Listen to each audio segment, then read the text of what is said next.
Assalamualaikum warahmatullahi wabarakatuh.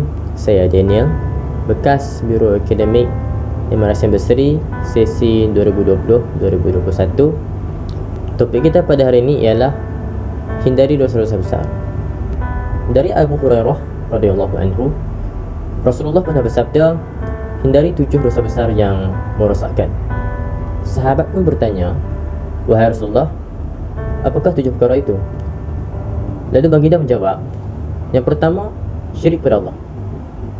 Inna syirka la zulmun azim. Surah Luqman ayat 13. Syirik terbahagi pada 2. Yang pertama, syirik jali atau syirik nyata, dan syirik khafi atau syirik tersembunyi. Syirik jali ialah menyekutukan Allah dengan sesuatu pada zat, sifat dan perbuatan, di mana kesannya rosak akidah. Manakala syirik khafi pula ialah melakukan amalan bukan kerana Allah Subhanahu Wa Taala, di mana kesannya rosak pahala amalan. Yang kedua, sihir. Sihir bermaksud perbuatan yang memudaratkan orang lain dengan bantuan jin. Sebagai contoh, santau, pukau, minyak pengasih dan pelaris. Kesannya sakit tubuh badan, mencetuskan pergaduhan, memporak-porandakan rumah tangga dan kematian. Allah Subhanahu Wa Taala menjelaskan dalam surah Al-Baqarah ayat 102 bahawa amalan sihir mengandungi unsur kekufuran. Walakinna asyayatin kafaru yu'allimuna an-nasa sihra. Yang ketiga, membunuh jiwa yang diharamkan oleh Allah kecuali dengan kebenaran. Pembunuhan banyak berlaku dalam peperangan. Sebagai contoh, perang dunia pertama dan kedua, di mana banyak yang jatuh korban, dan juga dalam peristiwa 13 Mei 1969, di mana berlaku rusuhan antara kaum yang disebabkan oleh pilihan raya. Kesan membunuh ialah menyusahkan keluarga mangsa pembunuhan dan memporak-porandakan masyarakat. Firman Allah dalam surah An-Nisa ayat 93, وَمَنْ يَقْتُلْ مُؤْمِنًا مُتَعَمِّدًا فَجَزَاؤُهُ جَهَنَّمُ خَالِدًا فِيهَا وَغَضِبَ اللَّهُ عَلَيْهِ وَلَعَنَهُ وَأَعَدَّ لَهُ عَذَابًا عَظِيمًا. Yang keempat, makan riba. Dalam surah Al-Baqarah ayat 278, يا أيها الذين آمنوا اتقوا الله وذروا ما بقي من الربا إن كنتم مؤمنين. Riba ialah pertambahan bayaran dalam urusan pertukaran barang dan hutang piutang. Contohnya faedah. Kesan riba ialah berlakunya penindasan dan lumpuhnya ekonomi umat Islam. Yang kelima, makan harta anak yatim, iaitu menggunakan harta anak yatim dengan cara yang tidak dibenarkan oleh syarak. Contohnya, apabila pemegang amanah membelanjakan harta anak yatim untuk kegunaan peribadi secara berlebihan dan menyalahgunakan harta yang diamanahkan. Hal ini akan menyebabkan berlakunya penindasan dan menyebabkan hubungan kekeluargaan.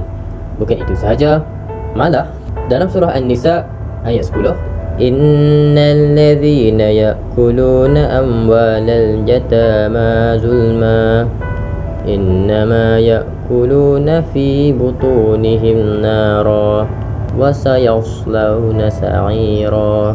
Yang keenam, lari daripada medan peperangan semasa mendepani musuh. Ini mengakibatkan negara terdedah kepada penjajahan dan campur tangan kuasa asing.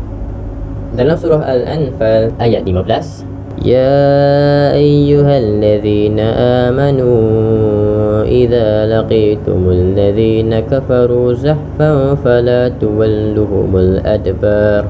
Surah Al-Anfal ayat 15. Yang ketujuh dan terakhir, membuat tuduhan berzina terhadap wanita beriman, suci dan terpelihara. Ini memberikan impak negatif yang besar terhadap si tertuduh, di mana maruahnya jatuh dan perbalahan juga boleh berlaku.